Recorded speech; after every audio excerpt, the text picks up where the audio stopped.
Vamos a la prédica. Si los israelitas hubiesen guardado la ley, habrían sido bendecidos.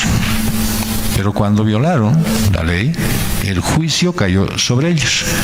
Por unos 1500 años Dios demostró por medio de Israel al mundo, a ti, a mí, que Él no salva a las personas a través de la ley.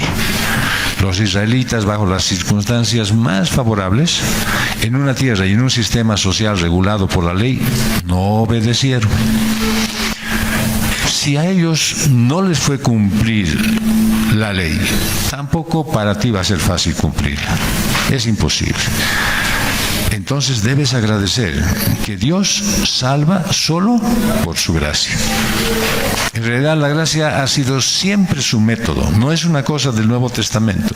En el Antiguo Testamento, Él nunca salvó a nadie por medio de la ley, solamente por medio de su gracia. Las personas fueron salvas por su misericordia, esa que Él aplicó en esta espera ansiosa de la venida de Cristo, esperando que muera en la cruz, a fin de lograr el perdón de los pecados de todos aquellos que creyeran en el sacrificio perfecto de Jesús y lo recibieran a Él como su Señor y su Salvador. Lo que le agrada a Dios, punto número 1, es que vivas sus mandamientos. Y dice Deuteronomio 10, del 12 al 16, y ahora Israel, ¿qué requiere de ti el Señor tu Dios? Sino que temas al Señor tu Dios, que andes en todos sus caminos, que lo ames y que sirvas al Señor tu Dios con todo tu corazón y con toda tu alma, y que guardes los mandamientos del Señor y sus estatutos que yo te ordeno hoy para tu bien. Al Señor tu Dios pertenecen los cielos y los cielos de los cielos, la tierra y todo lo que en ella hay. Sin embargo, el Señor se agradó de tus padres, los amó y escogió a su descendencia después de ellos, es decir, a ti, de entre todos los pueblos, como se ve hoy. Circunciden pues su corazón y no sean más tercos. Bueno, con Israel al otro lado de la tierra prometida, Moisés les hizo una pregunta. Ahora Israel, ¿qué requiere de ti el Señor tu Dios? Y obviamente él mismo iba a dar la respuesta a esto, porque el pueblo de Israel había tenido una tradición de andar fallando constantemente a las demandas de Dios. Ellos habían incumplido todas las cosas que era necesario cumplir y que era posible para ellos. Sin embargo, llevaron una vida que no daba la honra y gloria a Dios. La fidelidad del pacto de Dios hacia su pueblo llega con una expectativa de reverencia, de amor y de obediencia. Sin embargo, lo que demandaba Dios estaba diseñado para que el pueblo fuera bendecido. La pregunta que hace Moisés es: ¿qué requiere Dios de ti? Y es una pregunta que es actual, que tienes que tú considerarla como verdadera para tu vida. Porque el hecho que Dios haya tomado la iniciativa de llamarte, lo hace para que tú seas diferente, para que vivas de manera distinta, para que dejes de tener las cosas que te arrastran a vivir de manera mediocre en esta vida. Por lo tanto, a la pregunta de la que Dios te dice, ¿qué requiere Dios de ti? Moisés dice que tengas temor de Dios. Y el concepto de temor a Dios se entiende mejor como reverencia y asombro. O sea, no es un terror, no es una sensación de miedo, sino es una sensación de amor reverente con asombro. La palabra en el original es mirar con sentimientos de respeto, considerándolo santo y exaltado. Es decir, tener reverencia absoluta. Y temer al Señor implica un conocimiento profundo, primero, de lo que Dios odia, es decir, el pecado y la maldad. Si tú quieres cumplir algo que Dios te demanda y te ha dado todas las posibilidades de hacerlo, te ha equipado, te ha preparado, te ha instruido, tú deberías simplemente ejercer el derecho que tienes contigo. Entonces, para temer a Dios, lo primero que tienes que hacer es saber qué piensa Él en cuanto al pecado, en cuanto a la maldad. Y dice el Salmo 5, versos 4 al 6. Y quiero decir con esto que todo lo que tú quieras saber de parte de Dios en relación a Él, pues no lo tienes que buscar en el Internet, no tienes que estar accediendo a la inteligencia artificial, tienes que abrir la Biblia. Y en el Salmo 5, versos 4 al 6 dice: porque tú no eres un Dios que se complace en la maldad. El mal no mora en ti. Los que se ensalzan no estarán delante de tus ojos. Aborreces a todos los que hacen iniquidad. Destruyes a los que hablan falsedad. El Señor aborrece al hombre sanguinario y engañador. Entonces, el temor a Dios te hace, lo primero, aborrecer lo que Dios aborrece. ¿Qué es lo que aborrece? La maldad. Cualquier sentimiento que esté en contra de otras personas, que te provoque causar daño o sacar beneficio perjudicando a otros. Los que se ensalzan, dice el Salmo, eso quiere decir que cualquier acto de orgullo de tu parte, cualquier sentimiento en el que tú te sientas mejor, mayor o más poderoso que cualquiera, pues no le agrada a Dios. A los que hacen iniquidad, a aquellos que están tramando siempre cosas para ganar beneficios personales, a los que hablan falsedad, a todos aquellos que tuercen la verdad para sacar un beneficio propio, aquellos que inclusive a la palabra de Dios le hacen decir lo que quisieran escuchar para sí mismos. El Señor aborrece, dice, al sanguinario y al engañador. Cuando tú sabes exactamente lo que el Señor aborrece, pues tienes que, por temor a Él, por ese temor reverente, por honrarlo a Él, pues no ejercer estas cosas. Y en su caso, pues corregir cuando te corresponde, especialmente si son personas que están relacionadas a ti. Debemos, por temor a Dios, comprender la santidad de Dios. Y la santidad de Dios se la ve reflejada en muchas partes de la Biblia, y dice en Josué 24, del 19 al 20, entonces Josué dijo al pueblo: ustedes no podrán servir al Señor porque Él es Dios santo. Él es Dios celoso. Él no perdonará la transgresión de ustedes ni sus pecados. Si abandonan al Señor y sirven a dioses extranjeros, Él se volverá y les hará daño y los consumirá después de haberlos tratado bien. Si tú estás buscando reverenciar a Dios con temor, pues debes saber que la santidad de Dios te prohíbe servir a dioses ajenos. Te prohíbe que tú estés exaltando cosas, personas que no corresponden a Dios. Hay que todo aquello que a ti te ocupa la atención, aquello que hace que tu disposición primera esté en eso, pues eso es lo que el Señor no quiere. Y tú, si tienes temor de Él, lo que debes hacer es obrar en obediencia a Él. ¿Cuántos hay que dicen que se dedican a su trabajo? Absolutamente. Que le sacan todas las horas posibles. ¿Por qué? Porque quieren asegurar que su ingreso sea el suficiente para que su familia tenga por lo menos lo básico, lo necesario, lo mejor. Pero a raíz de eso ponen al trabajo por encima de Dios. Lo mismo pasa que cuando uno tiene tanta dedicación a los hijos y se esfuerza y se empeña, sabiendo que no estarán con él toda su vida y que un día se irán, y de pronto descuida su relación con Dios, que se dedica a su familia, a su esposa, a sus papás,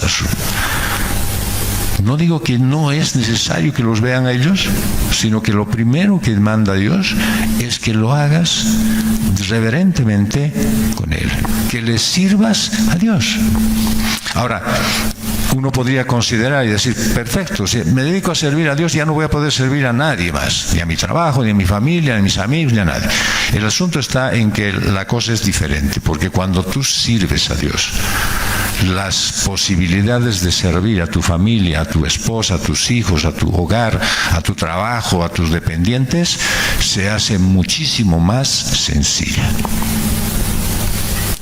Se clarifican las cosas y tú puedes dedicar mejor tiempo y con mejor resultado que abandonando tu relación con Dios y dedicándote a adorar a las personas. Si comprendes tú en el temor de Dios lo que es la santidad de Dios, lees en el Salmo 99:9, exalten al Señor nuestro Dios y póstrense ante su santo monte, porque santo es el Señor nuestro Dios.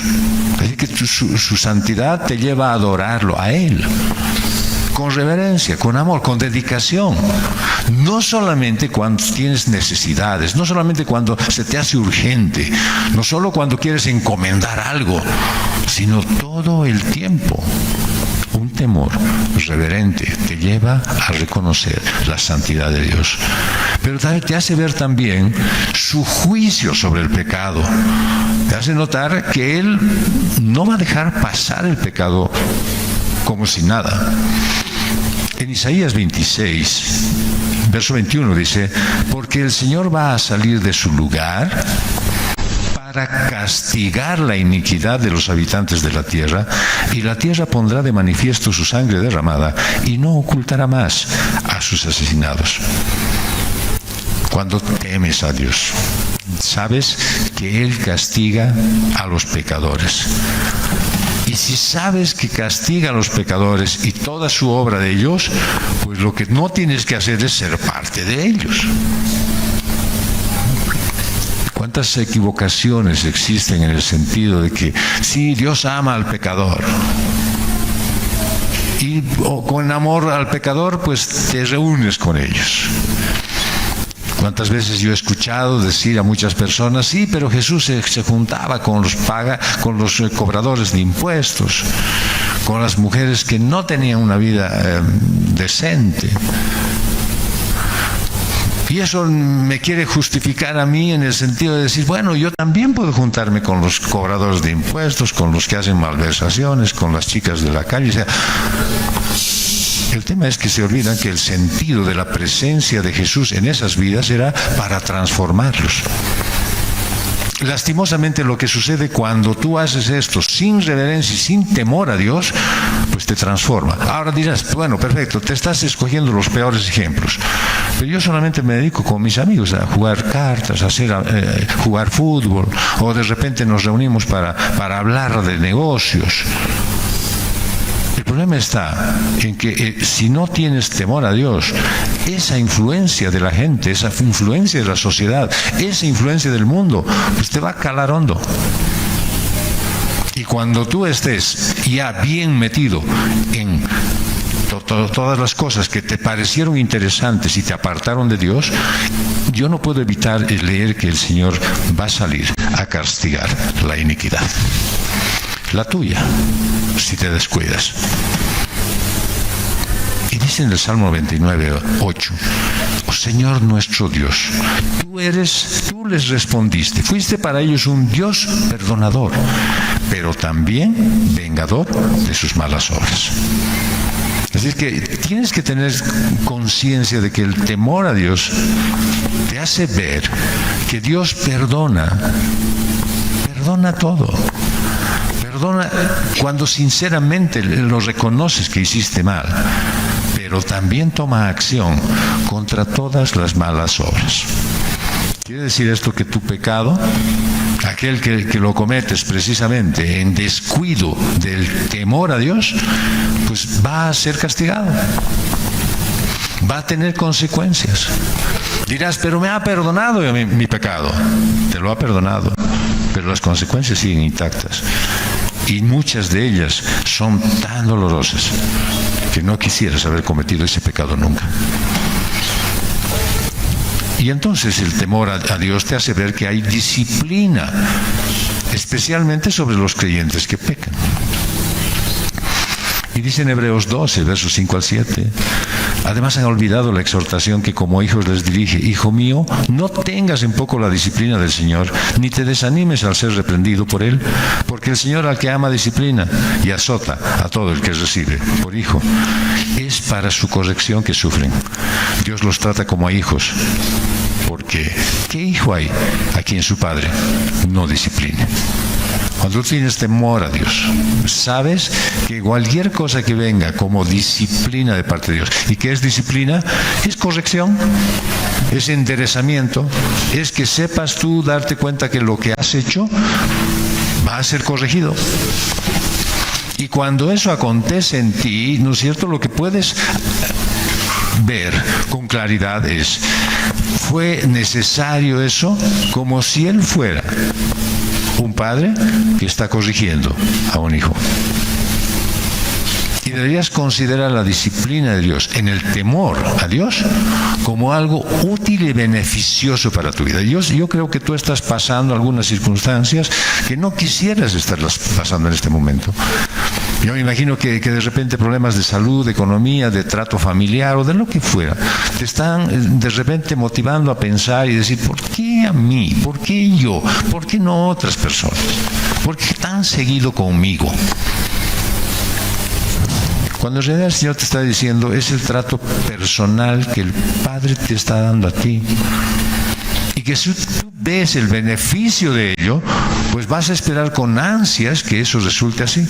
Pero si te rebelas, solo ponte a pensar si has logrado alguna vez aplicar un poco de disciplina a tus hijos, ¿no es cierto? Si de repente le dices: bueno, perfecto, no tienes, ahora la modalidad es así, ¿no? Te quito el celular. No vas a tener celular un día, el gran castigo, ¿no? Y entonces el niño va y se entra a la computadora. Y listo. Entonces el castigo no tiene sentido. La disciplina no existe. Y cuando pase el día, igualito ha hecho todo y le devuelves su celular, ahora lo hace en forma independiente, fuera de la computadora. Dios utiliza la disciplina para corregir con severidad, pero también con eficiencia, para que tú entiendas verdaderamente que eso era necesario. Pero si no tienes temor a Dios, vas a sentir que la disciplina es un castigo injusto, innecesario, y que vos solo podrías haber corregido tu situación. El apóstol Pablo describió el temor al Señor como aborrecer lo malo y seguir lo bueno. En Romanos 12:9 dice: el amor sea sin hipocresía. Es decir, cuando tú manifiestes amor a Dios o al prójimo, no debe ser queriendo hacer creer a alguien que es un amor sincero. Cuando tú digas manifestar amor a Dios, no hagas pensar que porque haces cosas bonitas o las cosas que a ti te parece que tienen que ser, es suficiente como para que Dios diga: perfecto, este me ama. Con las personas es exactamente igual. No puedes hacerle pensar a la gente que les amas si solamente estás aparentando. Y lo bueno es que el temor a Dios hace que aborrezcas lo malo aplicándote a lo bueno. Es decir, te da la capacidad, el temor a Dios te da la capacidad de que tú puedas discernir entre lo que es bueno y lo que es malo. Muchas veces hay en que de repente demasiada atención, especialmente a los hijos o a los padres, puede llegar a resultar contrario al beneficio que se busca. Y solamente se genera una condición desfavorable para quien quisimos aplicar mayor atención. Y entonces hay niños que se vuelven mimados, rebeldes, o papás que no los sabemos atender, especialmente cuando están en una edad muy adulta, no los sabemos atender como realmente corresponde. ¿Y quiénes son los que sufren? Pues sufren los que nosotros queremos darles muestras de amor. Dios quiere que evites tú la disciplina y que vivas de una forma santa y que le sea agradable. Por eso Él te ha mandado la sabiduría. Porque dice en Proverbios 9, del 10 al 12, el principio de la sabiduría es el temor del Señor. Cuando tienes temor a Dios, empiezas a tener sabiduría. Y la sabiduría no es otra cosa que la aplicación apropiada, exacta, real y beneficiosa de la Biblia a tu vida. Dice, el conocimiento del santo es inteligencia. Pues por mí se multiplicarán tus días y años de vida te serán añadidos. Si eres sabio para provecho tuyo. Y si encarneces, tú solo lo sufrirás. El principio del temor a Dios es la sabiduría. Y puedes tú buscar la forma en la que quieras vivir una vida plena, guiado por la Escritura, por la palabra de Dios, guiado por el conocimiento de Dios. ¿Para qué? Y dice esta porción de Proverbios, para que si eres sabio, tú lo puedas aprovechar. Pero si haces lo malo, qué bueno es también que solo tú lo vas a sufrir. O por lo menos en parte primera. Así que, por lo tanto, cuando temes a Dios, entiendes que Él es el creador y dueño del universo y que tú eres su criatura y que Él está haciendo todo lo necesario para que tú puedas vivir esta vida aquí. ¿Qué requiere Dios de ti? Dice según el pasaje de Deuteronomio 10, que andes en todos sus caminos. Y esa frase andar habla de cómo vives, de cómo te comportas cada día. No solo es por dónde caminas, en qué minibús vas, sino qué estás haciendo. Y Dios quiere que sigas su ejemplo en todo sentido, en santidad, en amor, en servicio. En Juan, capítulo 13, 14 y 15 versículos, refleja exactamente lo que el Señor Jesús quería decir acerca de andar en sus caminos. Pues si yo, el Señor y el Maestro, les lavé los pies, ustedes también deben lavarse los pies unos a otros. Porque les he dado ejemplo para que, como yo les he dicho, también ustedes lo hagan. Probablemente, como alguna vez mi nieta confesó, lo más difícil que le puede tocar a un cristiano que quiere servir es que le tengas que obligar a lavar los pies de alguien, según ella, ¿sí? Pero en realidad no te está pidiendo que laves los pies de manera textual, sino te manda a amar a tus hermanos de tal manera que puedas tú servirlos, ser de beneficio para ellos, como si tú fueras su esclavo. Esa es la forma. ¿Por qué entonces? ¿Por qué se lavaban los pies en aquel tiempo? Pues la gente venía de la calle, de visita a una casa, y lo primero que se hacía era llamar al esclavo para que se arrodille y le lave los pies al que acaba de llegar. No había pandemia, por si acaso, no era que estaban purificando la entrada de esas personas. Era simplemente para darles alivio, confort, para que estén cómodos dentro de la casa. Bien, ¿eso mismo es lo que tú puedes hacer por alguien? Sí, claro, hay muchos a los que los quiero. No a los que los quieres. Precisamente no a los que los quieres, sino aquellos que te son indiferentes, aquellos que solo los saludas en el culto y después no sabes qué más pasa en su vida, aquellos que de repente sí alguna vez te fallaron, según tú.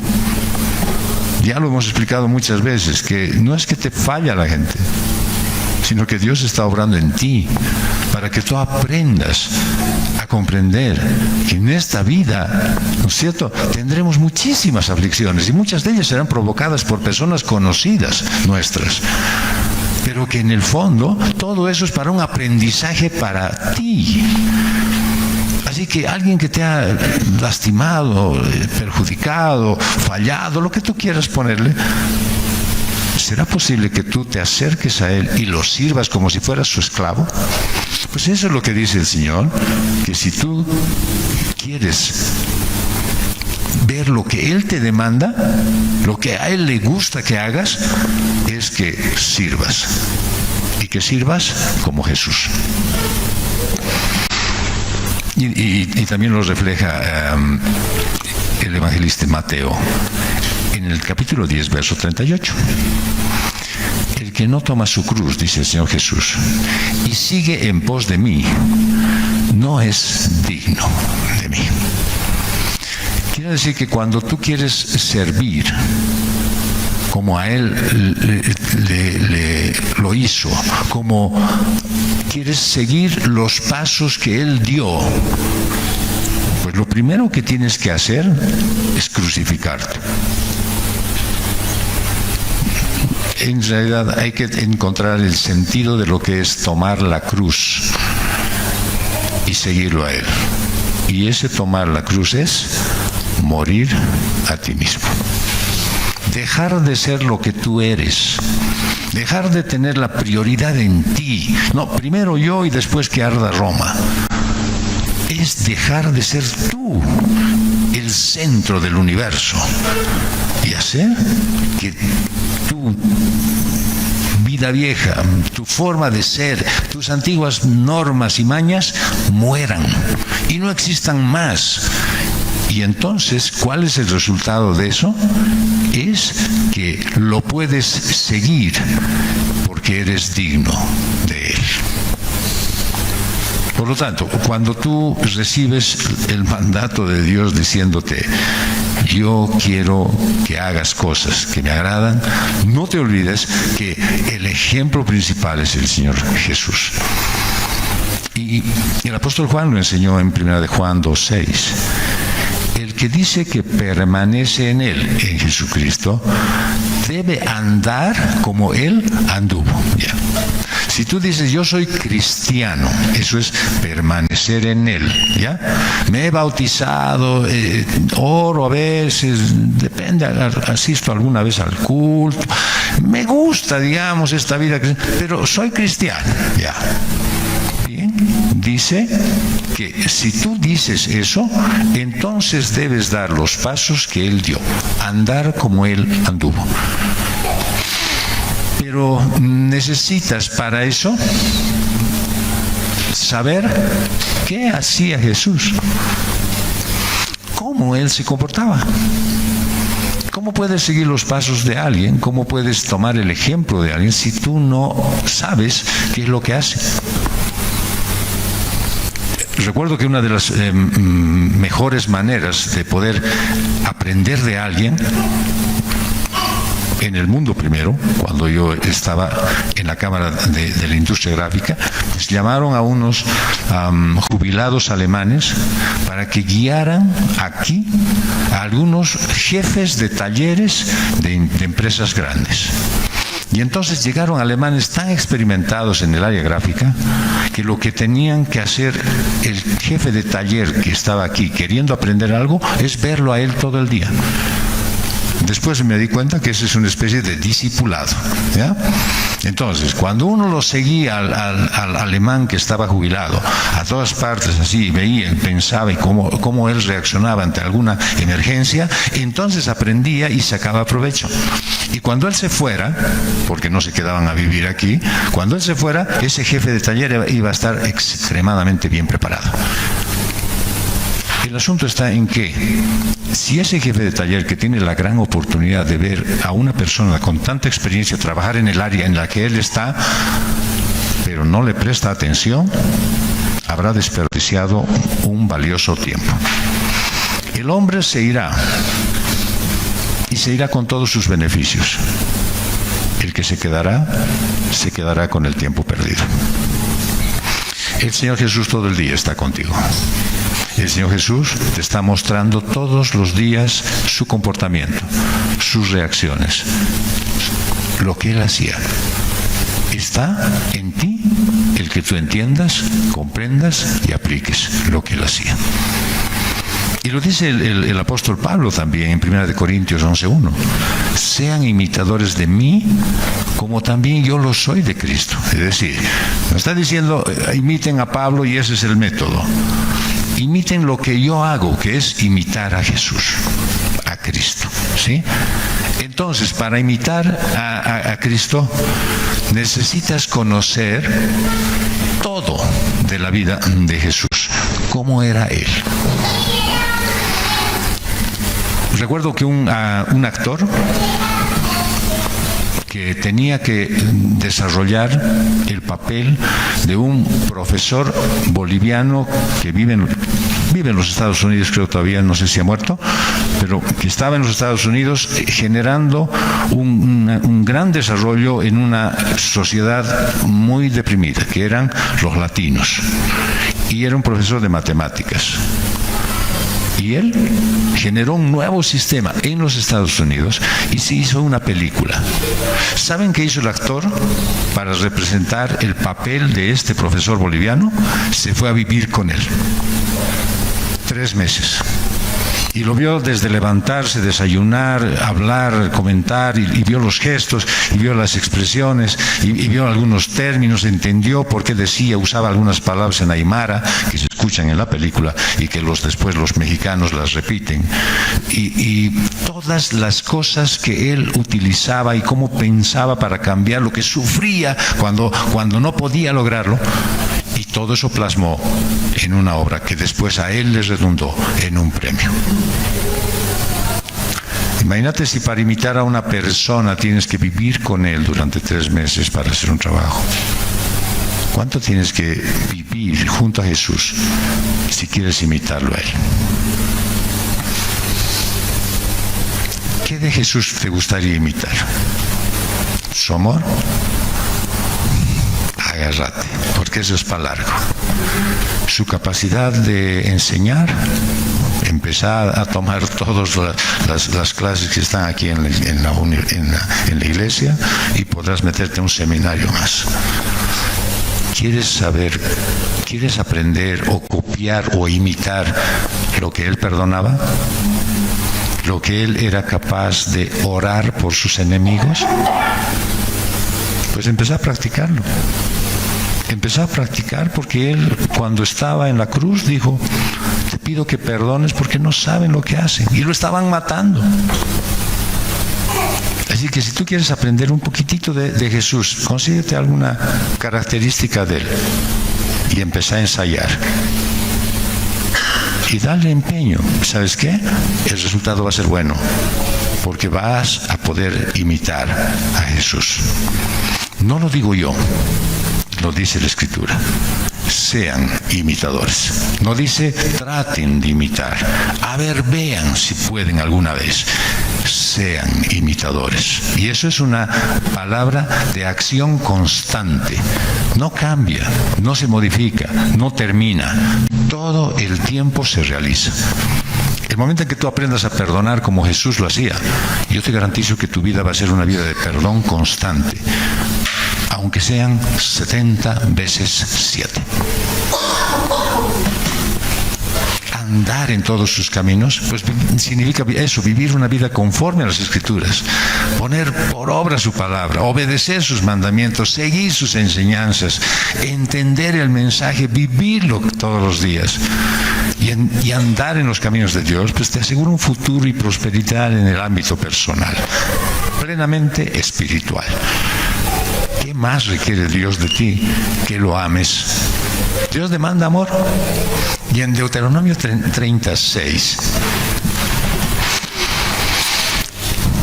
dice: además el Señor tu Dios circuncidará tu corazón y el corazón de tus descendientes para que ames al Señor tu Dios con todo tu corazón y con toda tu alma, a fin de que vivas. Es un amor profundo, preferente, sin condiciones, sin méritos, con entrega total. Porque cuando dice el Señor va a circuncidar tu corazón, es que te va a quitar lo que impide que tú le ames como Él lo demanda.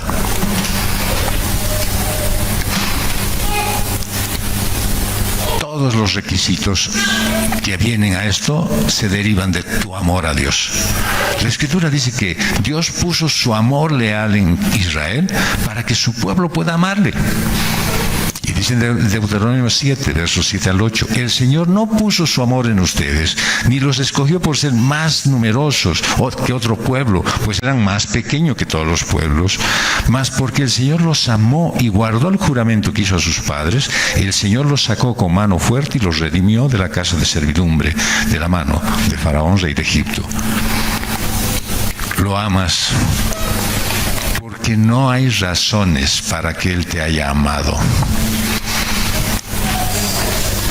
No hay un motivo que tú tengas y que digas, sí, pero es que yo he hecho tal, he vivido, soy de esta forma, me he comprado esto para que digas, el Señor me ha amado por esa razón.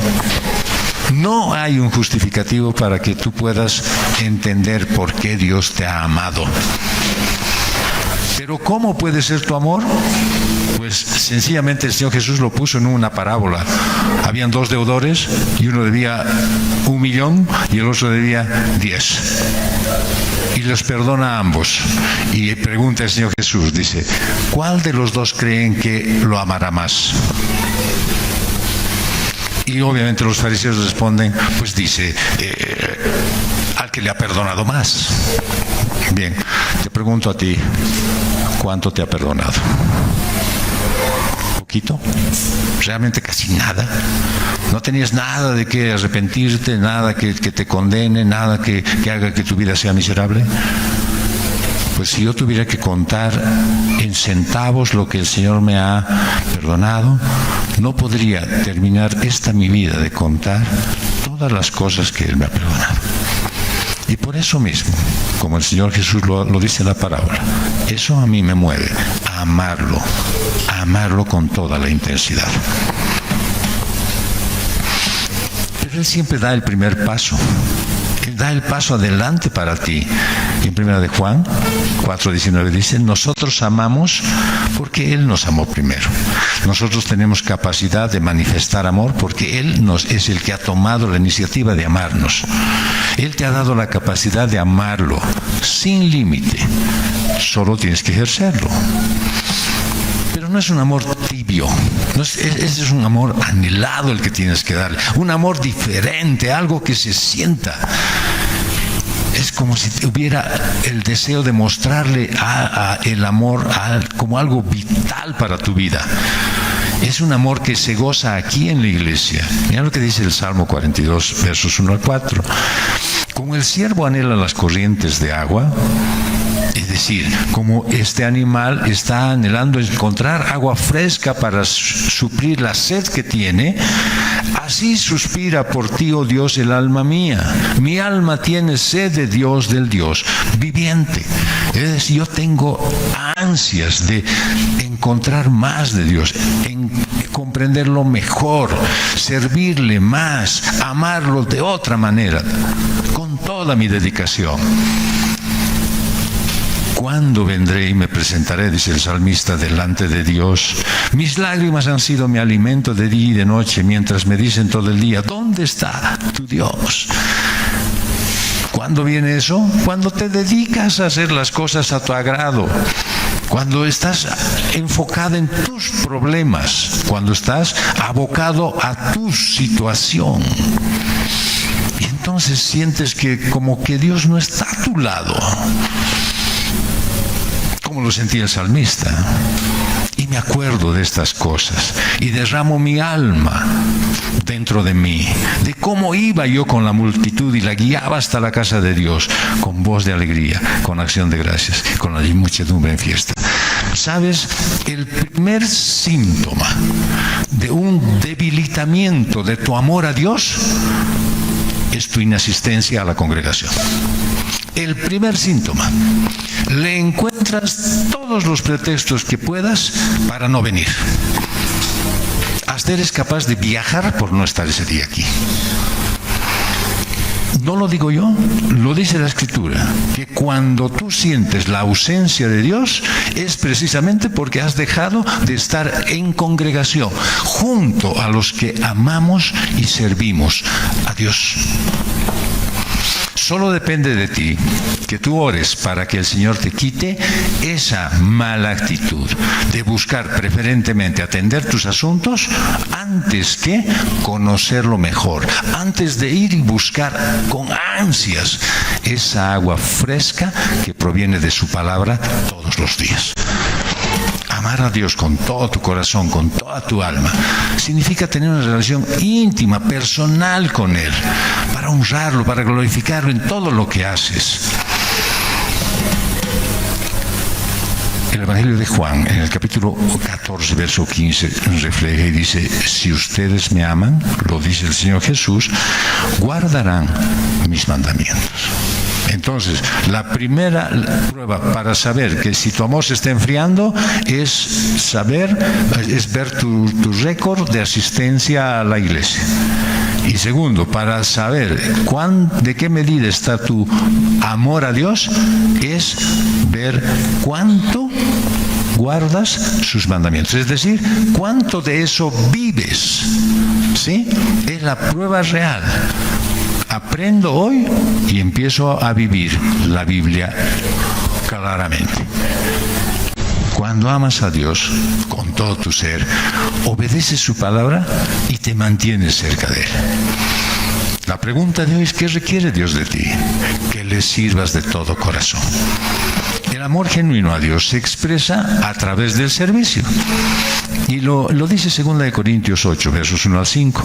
Ahora, hermanos, les damos a conocer la gracia de Dios que ha sido dada en las iglesias de Macedonia. Pues en medio de una gran prueba de aflicción, en medio de tantos líos, abundó su gozo. Estuvieron contentos y su profunda pobreza, no tenían posibilidades ni capacidad, sobreabundó en la riqueza de su liberalidad. Jamás dijeron: no, ¿cómo puedo ayudar si no tengo ahorros en dólares? No, voy a compartir lo que tengo. Porque yo testifico, dice Pablo, que según sus posibilidades, y aún más allá de sus posibilidades, dieron de su propia voluntad, y no solamente dieron, sino que nos suplicaron, dice, que con muchos ruegos, que les demos el privilegio de participar en el sostenimiento de los santos. Es como si estuvieran diciendo: pastor, ya pues, no me impidas ir a la iglesia. Pero es que tienes que, no sé, tal vez tienes un asunto que atender. Nada, quiero ir a la iglesia primero. Y esto no como lo habíamos esperado, dice Pablo, sino que primeramente se dieron a sí mismos al Señor. Y esa es la característica real. Esa es la mejor condición que puede demandarse el Señor de ti. ¿Quieres servir? Primero a Él, primero a Dios. Sirve a Dios a plenitud. Sirve a Dios en todas las áreas de tu vida. Y entonces, luego, a nosotros, por la voluntad de Dios. Jamás tienes que trastocar las cosas. Jamás tienes que cambiar el orden. No es primero atiendo a mi gente, luego atiendo a Dios. No funciona así, porque cuando atiendes a tu gente, la atiendes mal y no atiendes nada de Dios.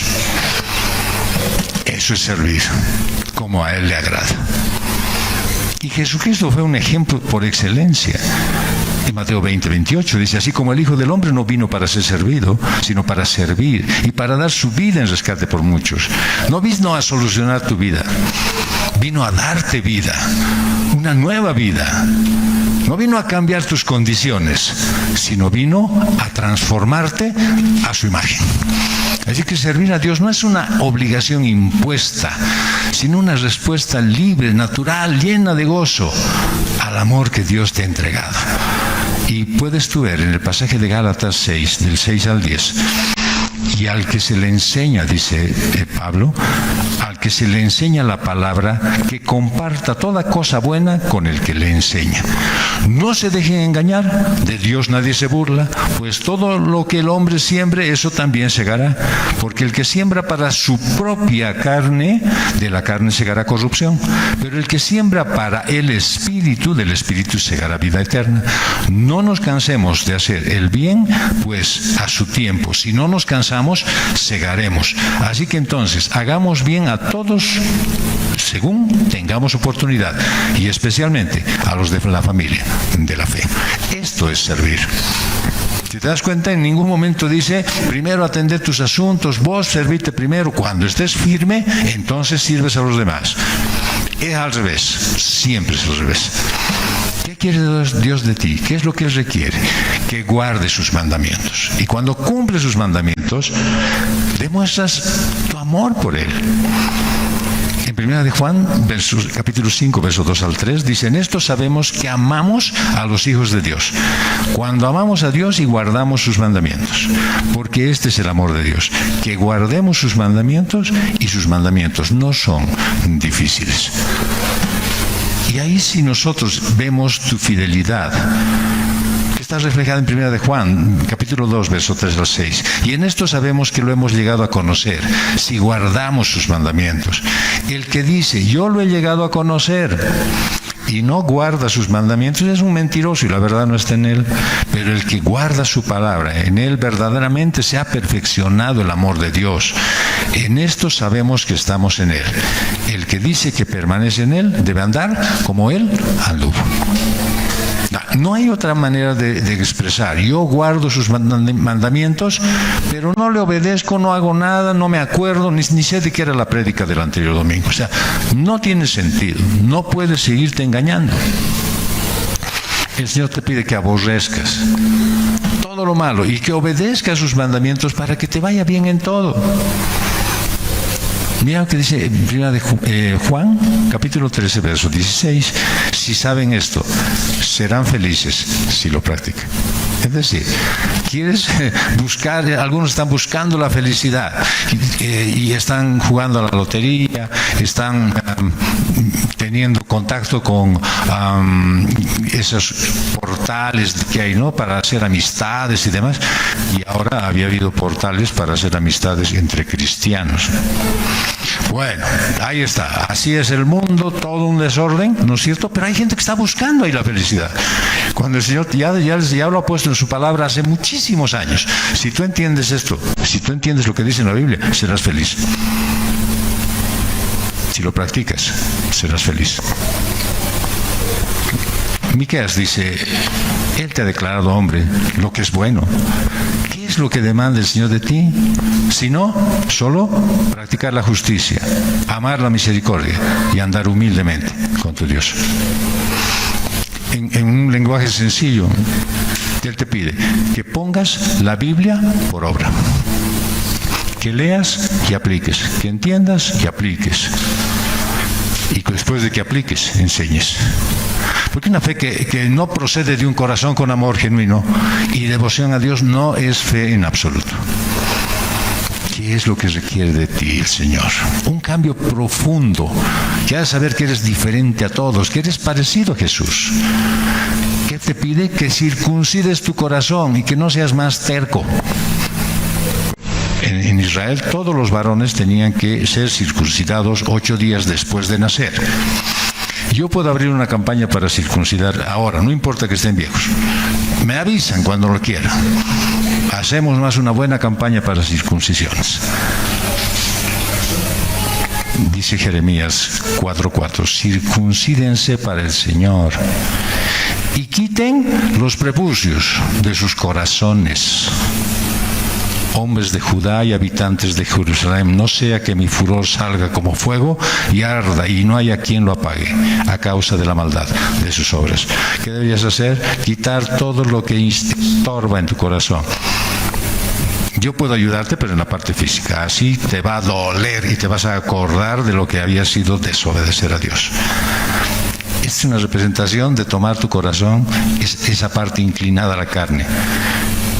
Y dice Ezequiel 11, 19 al 20, yo les daré un solo corazón y pondré un espíritu nuevo dentro de ellos. Y quitaré de su carne el corazón de piedra. Y les daré un corazón de carne para que anden en mis estatutos, guarden mis ordenanzas y los cumplan.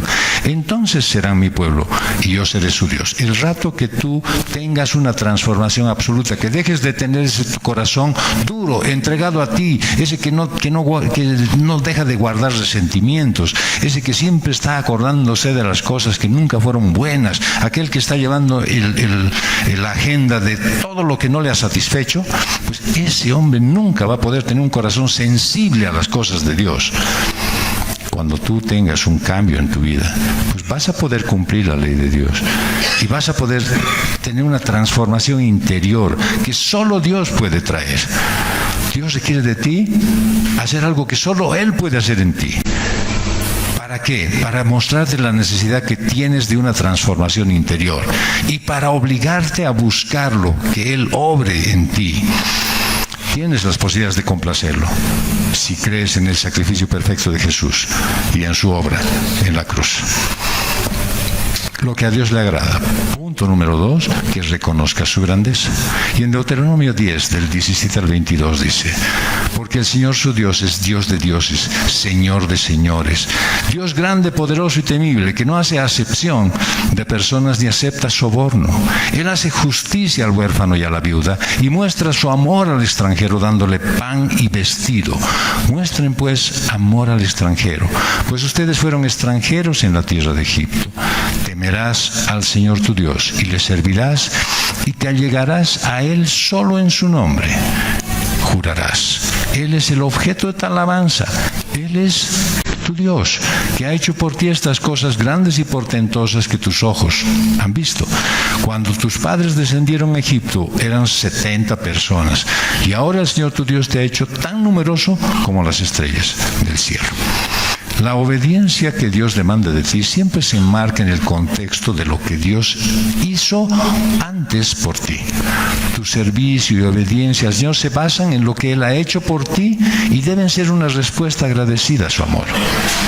Si falta obediencia y reverencia, casi siempre falta aprecio a lo que Dios ha hecho en tu vida. Y eso se evidencia de tu relación en la iglesia. El Señor su Dios es un Dios de dioses y Señor de señores, Dios grande, poderoso, temible, el que su presencia no pasa desapercibida. Y cuando Dios quiere que demuestres justicia, es decir, sin parcialidad ni aceptando sobornos, compasión, con amor al extranjero, reverencia, haciendo juramentos en su nombre, es porque estas virtudes responden a aspectos de su propio carácter. Por eso, ¿qué requiere Dios de ti? Que no hagas acepción de personas, que no obres con preferencias, con desprecio con nadie. Dice en Colosenses 3:25, porque el que procede con injusticias sufrirá las consecuencias del mal que ha cometido. Y eso sin acepción de personas. Es que nadie se va a librar. Pero por eso tú no tienes que andar, ¿no es cierto?, considerando que eres mejor o mayor. Para Dios todos somos iguales. Él ama por igual a todos, sin tomar en cuenta nada, ni raza, ni género, ni condición social, ni nada. Por lo tanto, tú también debes tratar a las personas sin hacer acepción de personas. Amar a todos tus hermanos por igual. No debes juzgar ni discriminar por su apariencia o por su situación social, sino que amarlos como Dios los ama. ¿Qué demanda de ti? Que no recibas sobornos. Dios es un Dios justo, recto, que no se deje influir ni corromper por intereses. En 2 Crónicas 19:7 dice, ahora pues, que el temor del Señor esté sobre ustedes. Tengan cuidado en lo que hacen, porque el Señor nuestro Dios en el Señor nuestro Dios. No hay injusticia en la acepción de personas ni soborno. Dios es un ser justo, recto, que no se deje influir ni corromper por intereses. Esta cualidad de Dios enseña que debes ser justo en tus decisiones y no permitir que te corrompa nada, ningún soborno, nadie que venga y te ablande. Yo sé que a diario hay situaciones en que la opción de obrar de manera justa o aceptar sobornos o favores hace que tomes una decisión. La justicia de Dios demanda obrar con integridad y honestidad, aunque eso signifique que tengas que renunciar a tus beneficios personales. Dios es la figura principal, que hace justicia a las personas más vulnerables de la sociedad. Y lo dice el Salmo 145. El Señor es bueno para con todos y su compasión sobre todas sus obras. Eso requiere el Señor de ti. En los tiempos bíblicos habían algunas personas que eran consideradas especialmente vulnerables y desprotegidas. Lo refleja Isaías 1:17. Aprendan a hacer el bien, busquen la justicia, reprendan al opresor, defiendan al huérfano, aboguen por la viuda. Los huérfanos, al perder a sus padres, pues perdían la única fuente de protección y apoyo. Las viudas, por otro lado, a menudo se sentían sin esperanza después de perder a sus esposos. ¿Cómo han cambiado los tiempos? Los padres ahora abandonan a sus hijos. Hay padres que no se dedican a nada. Y hay matrimonios que se deshacen simplemente por un pequeño desacuerdo.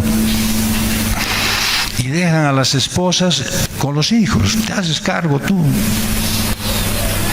sin medir las consecuencias ni saber cómo Dios cuida a las personas.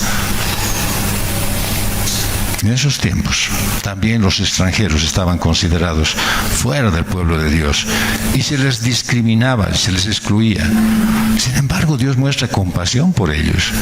Les manda ropa, vestido, pan. Y eso demanda Dios de ti, que tú hagas eso, que tú seas capaz de obrar de manera diferente. Y eso obviamente aquí dice en la iglesia es que lo vamos a ver. En tu familia también, en tu trabajo. Al tratar a los desventurados con el amor de Jesús, hablándoles de Él, presentándoles el Evangelio, teniendo una vida acorde con las Escrituras, siendo bueno con ellos. ¿Qué requiere Dios de ti? Que sirvas a Dios. Es decir, seguir sus mandamientos, hacer su voluntad, capacitarte en la iglesia para edificar a los santos. Pero no a veces o cuando te conviene, sino todo momento, buscando apoyar a los hermanos antes que a ti mismo. El servicio a Dios a menudo significa ir contra el mundo. Y en el camino, con toda seguridad, vas a encontrar verdadera paz y satisfacción. Todas las veces que tú encuentres que estás dudando y pides consejo al mundo, te vas a separar de la Escritura. Te va a mandar a otro lado.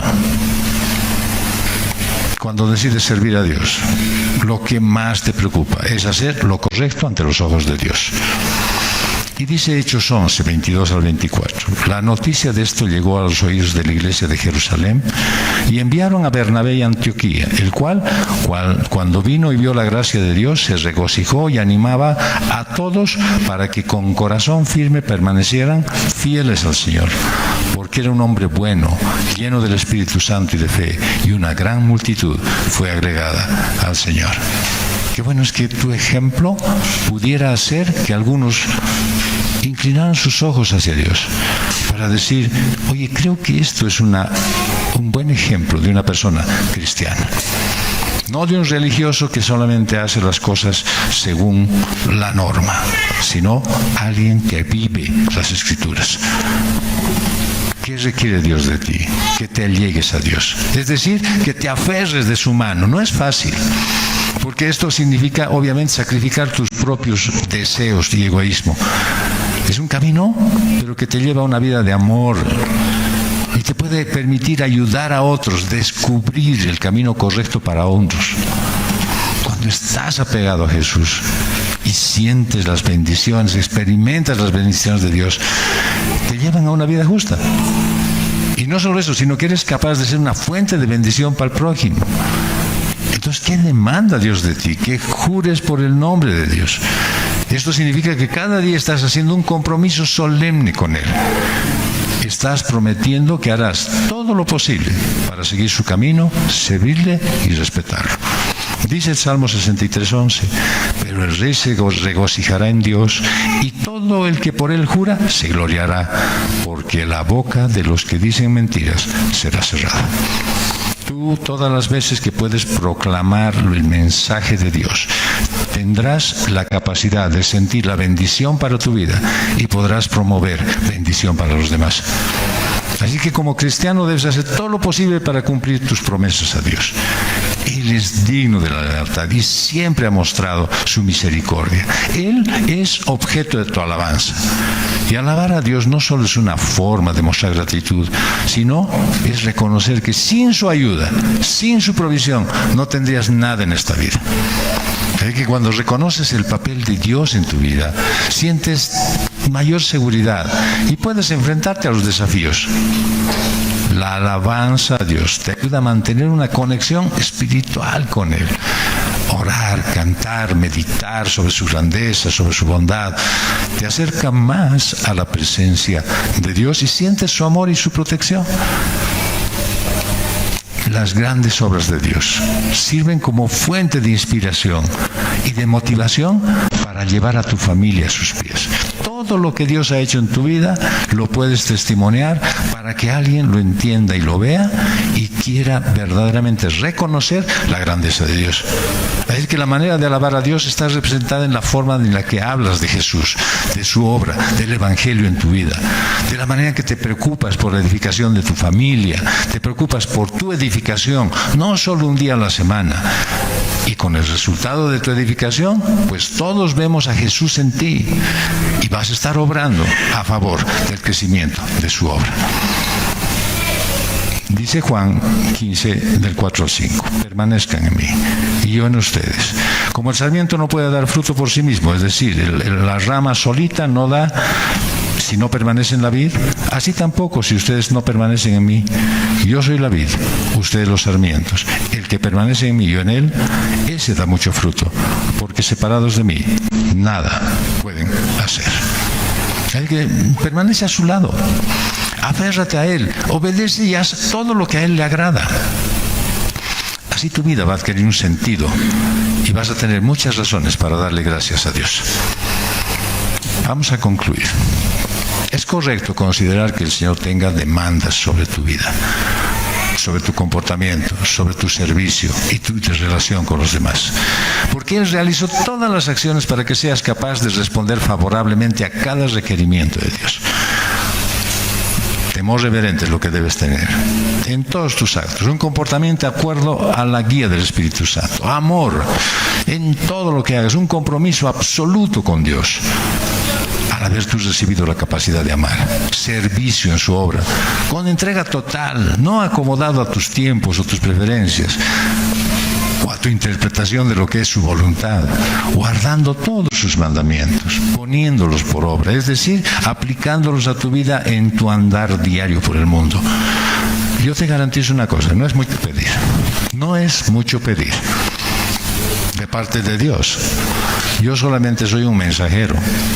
Te digo, esto es lo que Dios requiere de ti, porque Él entregó la vida de su Hijo Jesucristo en sacrificio por tus pecados.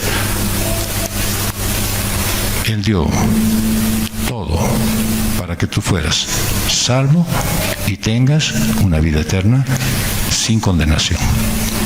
No es nada frente al cambio de vida que Él te ha dado, una vida eterna. Te damos gracias, Señor, por recordarnos hoy en este mensaje del libro de Deuteronomio lo que tú demandas de nosotros como tu pueblo.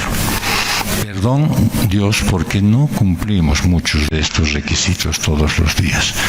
Perdón, Padre, porque nos olvidamos de leer lo que tú nos demandas y no nos estás demandando cosas que no podemos cumplir. Gracias Gracias, Padre, porque tu gracia y tu misericordia se derrama absolutamente sobre nosotros, que aunque somos pecadores, tú no nos miras como tales, porque si no ya estaríamos deshechos. Gracias, Dios, porque podemos esperar en que al cumplir con lo que tú demandas, Señor, nuestra vida va a tener un sentido distinto. Vamos a poder vivir de manera diferente y podremos obrar con la gente que nos rodea de otra manera. Bendito eres tú, Señor. Queremos ver tu obra aquí en la iglesia. Te lo pedimos en el nombre de Jesús. Amén.